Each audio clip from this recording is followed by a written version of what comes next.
우리가 역사서를 통해서 살펴보게 되면 이스라엘 백성의 우상 숭배의 문제는 예배의 대상의 문제가 아니라 예배의 방식의 문제였다라는 것입니다. 이스라엘은 그들의 그 믿음의 대상인 하나님을 한 번도 떠난 적이 없었고요, 섬길 그 대상에 대해서 헷갈린 적이 없었습니다. 그들은 늘 하나님 한 분을 예배하였습니다. 그러나 그들은 끊임없이 불순종함으로 자기의 길을 걸어갔으며 우상 숭배에 빠지게 되었다라고 성경은 고발하고 있습니다. 그렇다면 우상 숭배라는 것은 어떤 대상에게 절하고 엎드리는 그런 단순하고 유치한 문제가 아니다라는 것입니다. 우리 마음 속에서 일어나는 문제이고 우리 중심에 있는 문제라는 것입니다. 성경은 단호하게 이스라엘 백성들과 하나님과 멀어진 이유에 대해서 그들이 어떤 부족해서나 기준에 부합하지 못해서거나 열심히 부족해서가 아니라 그들이 나를 버리고 우상을 섬겼기 때문이다 라고 말합니다. 역사서에서는 이것을 행음했다 혹은 가증한 일을 행했다라고 표현을 합니다. 그러면 이스라엘 백성들이 어떻게 하나님을 섬겼으며 그것이 어떻게 우상 숭배로 드러나게 되었는지, 또 어떻게 우리가 하나님을 바르게 섬길 수가 있는지 우리가 한번 살펴보기를 원합니다. 첫 번째는 상징이 아닌 본질을 붙들어야 한다라는 것입니다. 사사시대 말엽에 블레셋은 이스라엘과 종종 대치하면서 전쟁을 했습니다. 이번에 또 침략하게 되었는데 오늘 보니까 4,000명가량 목숨을 잃게 되었다라고 말합니다. 그때 장로들이 했던 말이 무엇입니까? 언약궤를 가져오라 라는 것이었습니다. 우리가 전쟁에 패배한 이유는 하나님의 임재가 없었다라고 생각했기 때문입니다. 하나님만이 승리를 주시는 분이라면 그 앞에 나아가서 내가 왜 실패했는지 물어보고 하나님을 찾는 것이 본질 아닙니까? 그런데 그들은 본질이 아닌 언약궤라는 상징을 붙들었다라는 것입니다. 하나님은 없고 언약궤가 남았던 것처럼 우리도 하나님을 놓치고 대상 없는 찬양만 남고 순서만 남고 상징만 남을 수도 있다라는 것입니다. 그러한 화려한 상징들로 우리 가운데 가득한 것이 아니라 본질로 가득 채워지기를 소망합니다. 그 본질이라는 것은 언약궤 속에 있던 것입니다. 무엇입니까? 돌판해 주신 말씀입니다. 말씀이 우리 가운데 구원이 되고 말씀이 우리 가운데 생명이 되어서 그 말씀으로 살아내는 것이 바로 우리의 본질인 것입니다.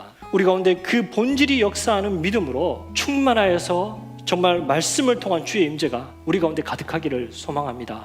두 번째로 우리는 빠른 응답을 구하면 안 됩니다. 나의 신속함보다 하나님의 응답을 구해야 됩니다.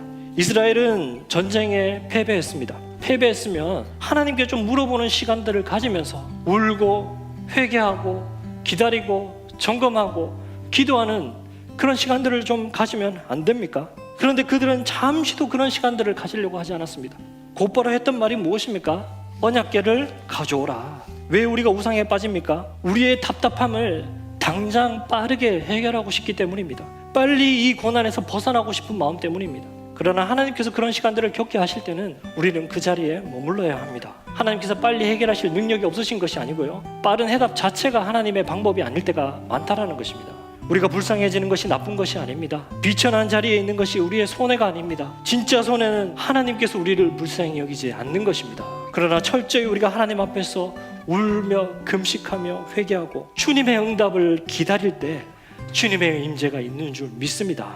또 우리가 하나님을 우상으로 섬기는 방식은 하나님보다 자신의 신앙행위, 자신의 경험, 나의 전통을 의지한다라는 것입니다. 그래서 세 번째는 우리는 나의 지식과 전통이 아니라 하나님을 의지해야 됩니다. 그들이 언약궤라는 잘못된 진단을 내린 이유에는 이전에 언약궤를 앞세워서 경험했던 그 승리 때문이었습니다. 언약궤와 함께 요단강을 건너갈 수 있었고 언약궤와 함께 돌 하나 던지지 아니하고 그 여리고성을 무너뜨릴 수 있었습니다. 그들을 구원했던 것은 언약궤가 아니라 하나님이었음에도 불구하고 그들은 그것을 망각했고 하나님을 쏙 빼버리고 그 언약궤의 경험만 기억하고 있는 것입니다. 결국 오늘 보게 되면은 이스라엘 백성들이 하나님을 잘못 예배하게 되었을 때에 이스라엘 백성들은 전쟁에 패하고 언약궤도 빼앗기고 또 3만 명이나 되는 사람들이 죽게 되었다라고 이야기하고 있습니다.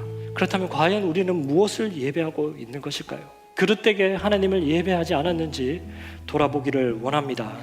그래야 해서 우리 가운데 있는 모든 우상들을 제거하고 예배할 때 우리가 오직 영과 진리로 예배하여서 하나님의 그 본래의 영광을 가리지 아니하고 그 본질인 말씀, 그 말씀을 붙잡고 살아가는 참되게 예배하는 자들이 되어서 거리낌 없이 하나님과 교제하고 영광스러운 주의 백성으로 살아갈 수 있는 저와 여러분들이 되시기를 소망합니다.